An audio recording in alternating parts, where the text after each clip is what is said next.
Hi guys, I hope you all are doing well, having a great week.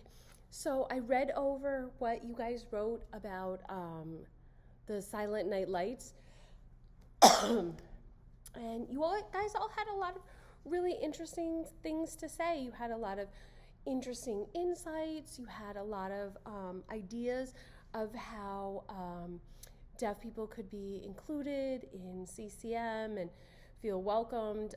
So it was really nice.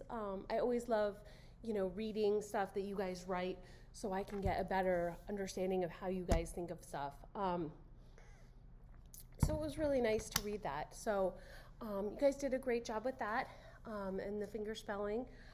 So the next chapter is actually talking about how deaf people communicate in the workplace, how they communicate with hearing coworkers, and obviously it would depend. If a deaf person works in a workplace where it's predominantly other deaf people, they could sign.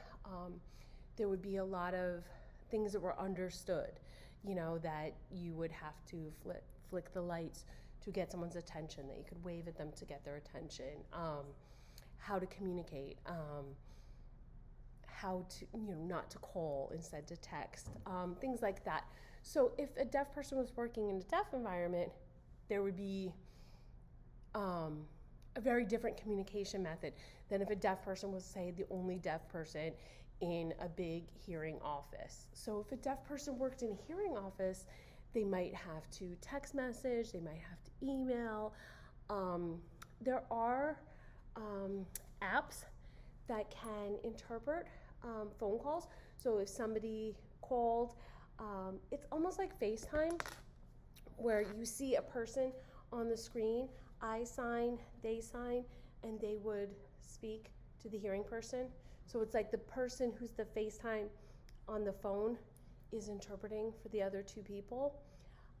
So that can be very useful for making phone calls out and calling other people. But some of the technology that exists that kind of captions things is not foolproof. So sometimes it can, things can get messed up or stuff like that. Can you come in?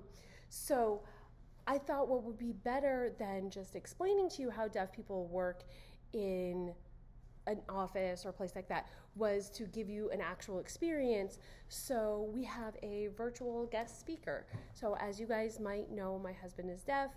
So I have a video of him explaining about his life, how he grew up deaf, how he communicated in the workplace.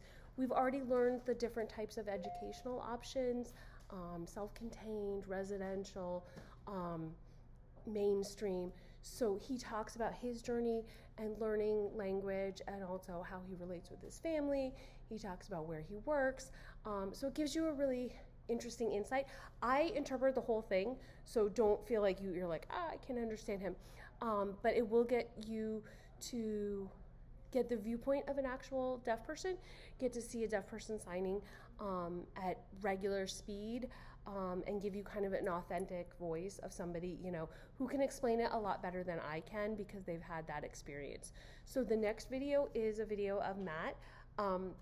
It was filmed during COVID, so I think the first 10 seconds of it, he's like, oh yeah, everybody's, staying home, but it's okay. But after that, he just goes in. I wasn't gonna go to the trouble of editing out those first 10 seconds. So, and then I posted questions about that. So if you have any questions, concerns, comments, or anything, let me know. Otherwise, have a super great week.